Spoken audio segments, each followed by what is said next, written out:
ಇಂದು ಮೈಸೂರು ನಗರದ ನ್ಯಾಯಾಲಯದ ಮುಂಭಾಗದ ಗಾಂಧಿ ಪುತ್ಥಳಿಯ ಮುಂದೆ ಕರ್ನಾಟಕ ರಾಜ್ಯ ಮಾನವ ಹಕ್ಕುಗಳ ರಕ್ಷಣಾ ಸಮಿತಿ ವತಿಯಿಂದ ಸಂವಿಧಾನ ಶಿಲ್ಪಿ ಭಾರತ ರತ್ನ ಡಾಕ್ಟರ್ ಬಿಆರ್ ಅಂಬೇಡ್ಕರ್ ಅವರಿಗೆ ಇತ್ತೀಚಿನ ದಿನಗಳಲ್ಲಿ ಮೈಸೂರಿನಲ್ಲಾದ ಅಪಮಾನವನ್ನು ಖಂಡಿಸಿ ಮೌನ ಪ್ರತಿಭಟನೆ ನಡೆಸಲಾಯಿತು.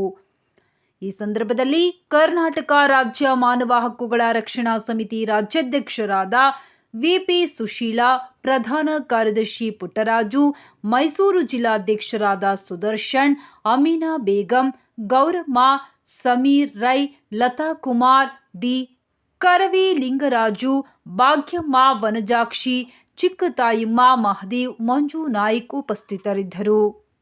ನನ್ನ ಹೆಸರು ವಿಪಿ ಸುಶೀಲಾ ಅಂತ ಹೇಳಿ, ನಾನು ಕರ್ನಾಟಕ ರಾಜ್ಯ ಮಾನವ ಹಕ್ಕುಗಳ ರಕ್ಷಣಾ ಸಮಿತಿಯ ರಾಜ್ಯಾಧ್ಯಕ್ಷರು.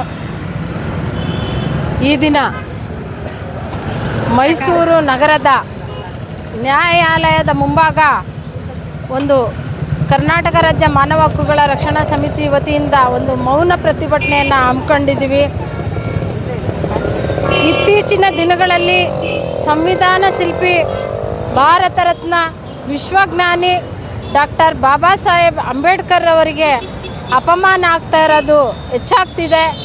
ಇದನ್ನು ನಮ್ಮ ಕಣ್ಣಿಂದ ನೋಡೋಕ್ಕೂ ಆಗಲ್ಲ, ಬಾಯಿಂದ ಮಾತಾಡೋಕ್ಕೂ ಆಗಲ್ಲ, ಸುಮ್ಮನೆ ಇರೋದಕ್ಕೂ ಕೂಡ ಆಗ್ತಾಯಿಲ್ಲ. ಆ ರೀತಿಯಾದಂಥ ಅಪಮಾನವನ್ನು ಆಗ್ತಾಯಿದೆ. ಉದಾಹರಣೆಗೆ ಸಿಂಧವಳ್ಳಿಲಿ ನಡೆದಂಥ ಘಟನೆ ಇರ್ಬೋದು, ಮೈಸೂರು ತಾಲೂಕು ವರ್ಣ ಹೋಬಳಿ ವಾಜಮಂಗ್ಲ ಗ್ರಾಮದಲ್ಲಿ ನಡೆದಂತಹ ಘಟನೆ ಇರ್ಬೋದು.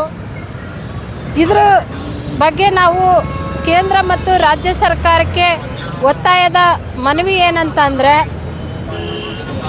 ಎಲ್ಲ ಕಡೆ ಎಲ್ಲೆಲ್ಲಿ ಬಾಬಾ ಸಾಹೇಬ್ ಅಂಬೇಡ್ಕರ್ ಅವರ ಪುತ್ಥಳಿ ಇರ್ಬೋದು, ನಾಮಫಲಕ ಇರ್ಬೋದು, ಭಾವಚಿತ್ರ ಇರ್ಬೋದು, ಅಂಥ ಕಡೆ ಎಲ್ಲ ಸೂಕ್ತ ರಕ್ಷಣೆಯನ್ನು ನೀಡಬೇಕು. ಮತ್ತು ಸನ್ಮಾನ್ಯ ಮುಖ್ಯಮಂತ್ರಿಗಳ ಅಧ್ಯಕ್ಷತೆಯಲ್ಲಿ ಸಭೆಯನ್ನು ನಡೆಸಿ ಎಲ್ಲ ಜಿಲ್ಲಾ ವ್ಯಾಪ್ತಿನಲ್ಲೂ ಕೂಡ ತಾಲೂಕು ವ್ಯಾಪ್ತಿ ಎಲ್ಲ ಸಭೆಗಳನ್ನ ಮುಖ್ಯಮಂತ್ರಿಗಳ ಅಧ್ಯಕ್ಷತೆಯಲ್ಲಿ ನಡೆಸಿ ಅಂಬೇಡ್ಕರ್ ವಿರೋಧಿಗಳು ಯಾರಿದ್ದಾರೆ, ಕಿಡಿಗೇಡಿಗಳು ಯಾರಿದ್ದಾರೆ ಅಂಥವರ ವಿರುದ್ಧ ಸೂಕ್ತ ಕಾನೂನು ಕ್ರಮವನ್ನು ಜರುಗಿಸಬೇಕು. ಮತ್ತು ಸಂವಿಧಾನ ಶಿಲ್ಪಿ ಭಾರತ ರತ್ನ ಡಾಕ್ಟರ್ ಬಾಬಾ ಸಾಹೇಬ್ ಅಂಬೇಡ್ಕರ್ ಅವರ ಅನುಯಾಯಿಗಳು, ಅಭಿಮಾನಿಗಳು ಯಾರಿದ್ದಾರೆ ಎಲ್ಲರೂ ಕೂಡ ಸಂವಿಧಾನ ಬದ್ಧವಾದಂತಹ ಹಕ್ಕುಗಳನ್ನು ಅವರು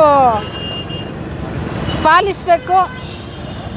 ಮತ್ತು ಜಿಲ್ಲಾಡಳಿತ, ಜಿಲ್ಲಾಧಿಕಾರಿಗಳು ಮತ್ತು ವಾಜಮಂಗ್ಲ ಗ್ರಾಮದಲ್ಲಿ ಅಂಬೇಡ್ಕರ್ ಭವನದ ಮುಂಭಾಗ ಪುನೀತ್ ರಾಜ್ಕುಮಾರ್ ಬಸ್ ನಿಲ್ದಾಣ ಅಂತ ಇದೆ, ಅದು ಕಾನೂನು ಬಾಹಿರವಾಗಿದ್ದರೆ ಅದನ್ನು ತಕ್ಷಣದಲ್ಲಿ ತೆರವು ಮಾಡಿ ಜೈ ಭೀಮ್ ಬಸ್ ನಿಲ್ದಾಣ ಅಂತ ನಾಮಕರಣ ಮಾಡಬೇಕು ಅಂತ ಹೇಳಿ ನಮ್ಮ ಕರ್ನಾಟಕ ರಾಜ್ಯ ಮಾನವ ಹಕ್ಕುಗಳ ರಕ್ಷಣಾ ಸಮಿತಿ ವತಿಯಿಂದ ಒಂದು ಮೌನ ಪ್ರತಿಭಟನೆ ಮೂಲಕ ನಾವು ಕೇಂದ್ರ ಮತ್ತು ರಾಜ್ಯ ಸರ್ಕಾರಕ್ಕೆ ಒತ್ತಾಯ ಮಾಡ್ತಾಯಿದ್ದೀವಿ.